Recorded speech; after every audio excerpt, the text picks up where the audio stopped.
Okay guys, so this is the second part of our lesson for Unit 2, where we are discussing the traditions in African storytelling as the origins of theater as we know it today.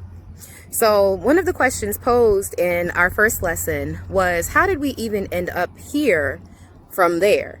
And so we can ask that in a literal sense. How did we as a people end up here from there? And by there we mean the Senegambia region, West Africa. Or we can apply the question specifically to theater. And we can ask, how did we get to theater as we know it from storytelling, the traditional West African storytelling? So let's take a look at where we are right now. I'm going to turn around. Behind me is none other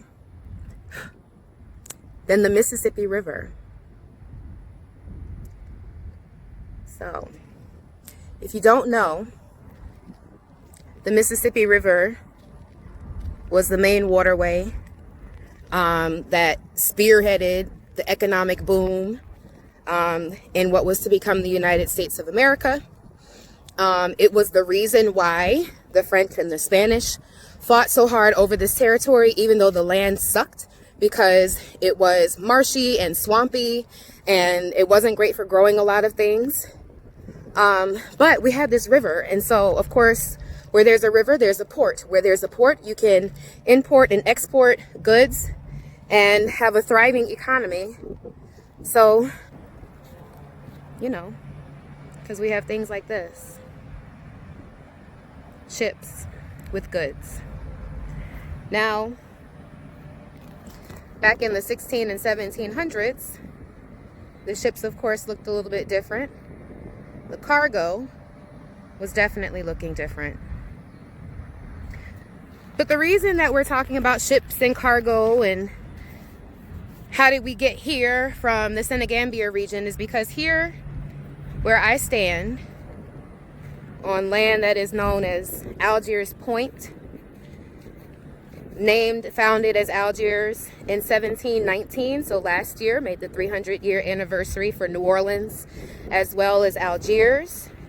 Algiers is the second oldest neighborhood in the city of New Orleans, and some people call it the red-headed stepchild because we are across the river. But Algiers is the only part of the West Bank that is Orleans Parish. It's actually New Orleans. Algiers Point also used to be part of what was known as King's Plantation.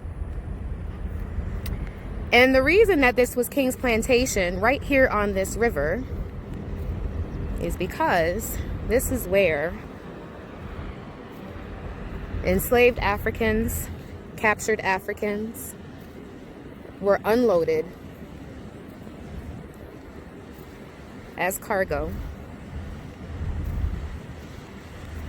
brought right up this way to what was King's Plantation.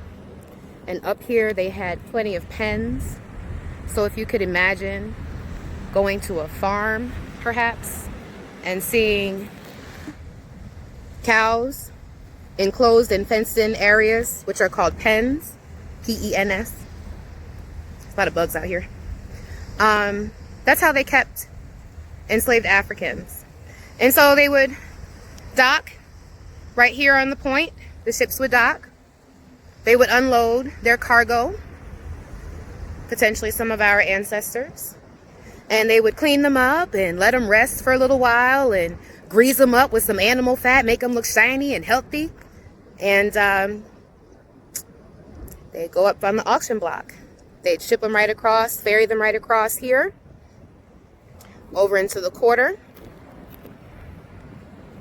And if you can see there,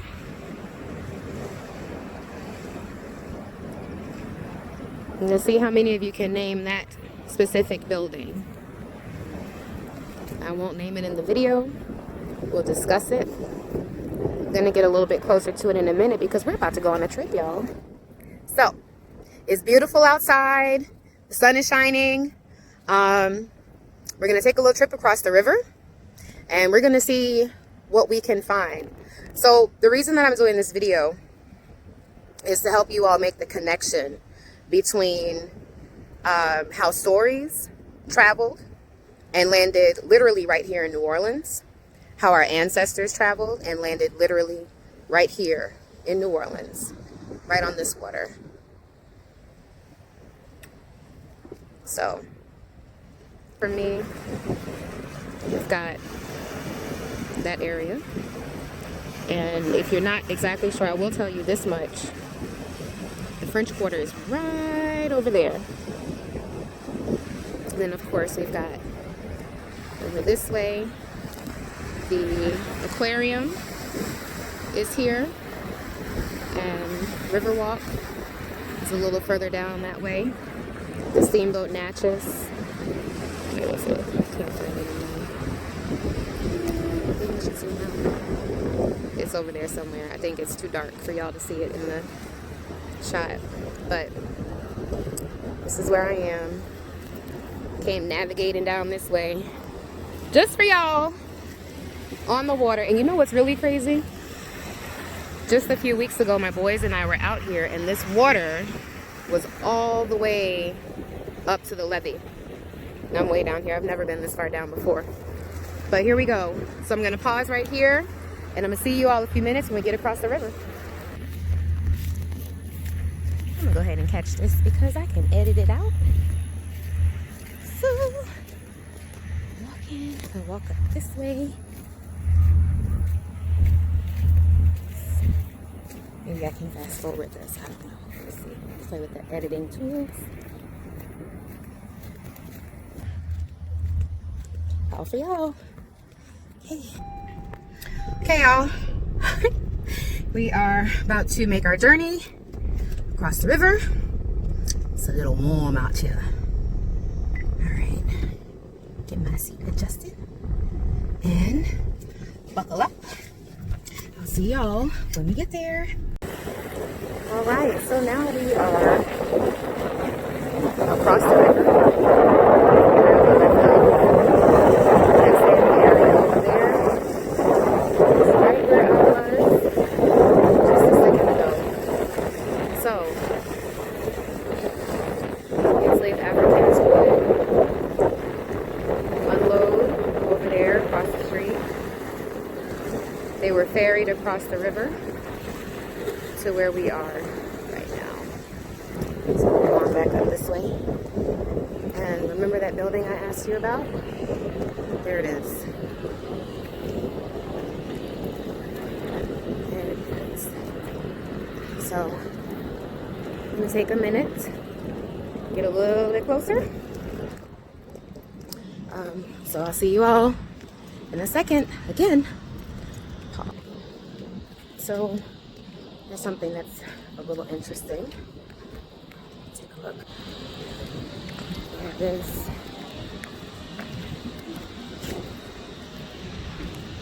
It's titled Washington Artillery Park. I'm sure there's a story there. So you've got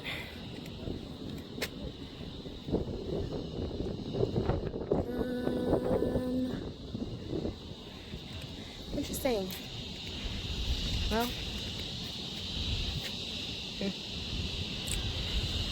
we'll fast forward through that part.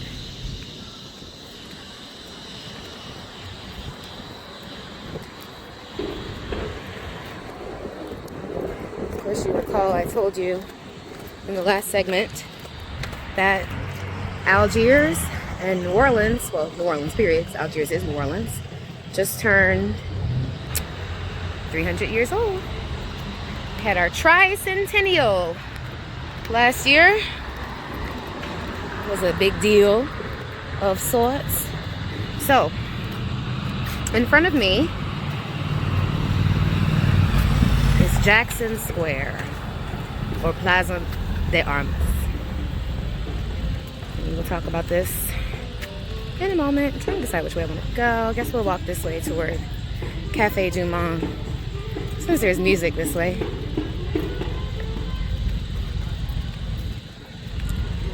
If you all don't come over to the French Quarter often or ever, or if you come but you've never really paid attention to what's here,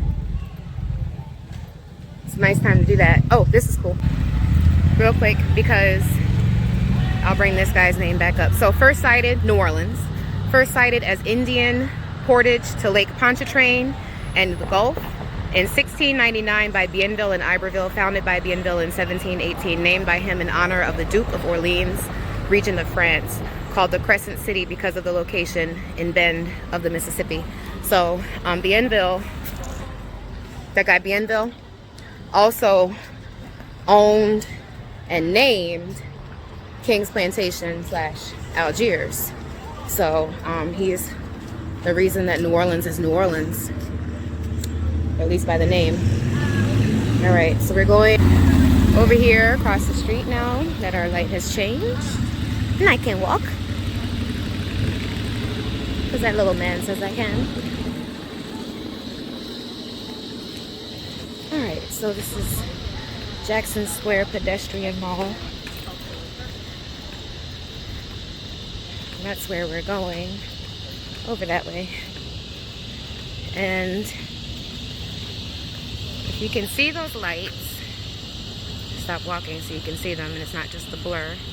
Dead ahead of me, that is the entrance to Louis Armstrong. And within Louis Armstrong Park, it's a very special spot called Congo Square. I'm going to take you there as well. And we will definitely talk about storytelling that took place and traditions that were passed down from generation to generation that all came out of Congo Square. So the fact that we have jazz, the fact that we have gumbo, which everybody likes gumbo, Congo Square. Honestly, Congo Square is the reason that we were able to preserve as much of the African culture as we were, which is why in other areas of the United States, you don't have the rich culture that we have here. So, I'm going to turn the camera around for you all, because we are just about at our destination, one of them. A couple places that we're going. It's a tour group over there, but I'm better.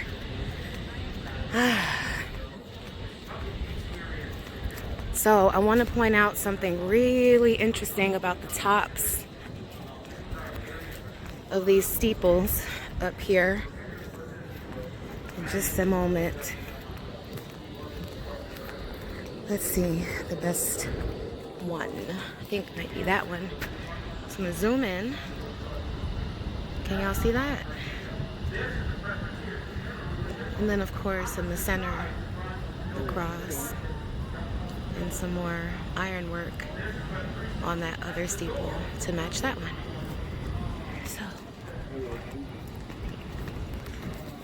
So continuing on, I'd also like to call your attention to this iron gate fence around Jackson Square. Two interesting facts about this actually that I know. I'm sure there are more than two, but one, there's a man who lives in New Orleans now who is the only person responsible and allowed to repair any of this ironwork around this area. And he's an African-American man, and he comes from a long line of family welders. And so his ancestors or great whoever was actually responsible for installation of all of this, which is absolutely amazing. I can't believe I met a man who is a descendant of the people who live here. It's amazing. So again, here we have, let's see if I can zoom out, right here.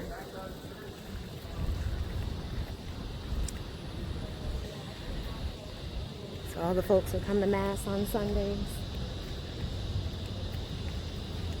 And let's see, Place d'Armes and historic landmark under provision of the historical sites of August 21st, 1955. Blah, U.S. Department of Interior. Okay, that's just some information that we can probably fast forward through. All right, so now we're going to I'm down this way. I'm gonna walk down this Pirates Alley with the puppy. So cute. So, fun fact. You see this drainage system here? So, back in the day, when there were no sewer lines, sewage waste, bodily waste, nasty stuff would come down these pipes, out of this, run down here, into here, and out into the street. Super nasty. Oh look, there's one that doesn't even have a pipe. Nasty. This is called Pirates Alley. It's supposed to be scary, but I ain't never scared. Still going.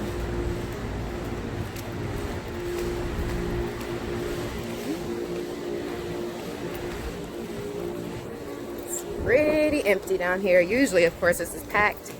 Tour groups, tourists, people trying to scare other people. Give them that good quality New Orleans French Quarter Pirates Alley experience.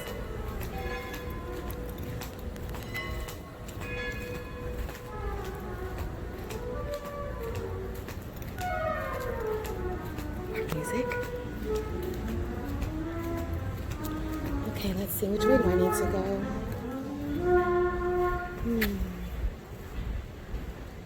That's Rouse's. Okay. This is where we need to go, this way.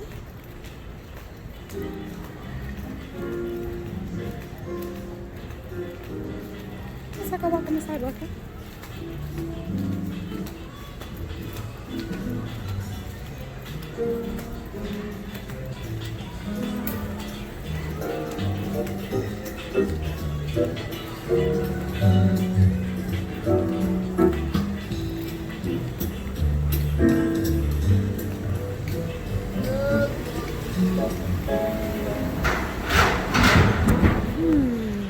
Let's see.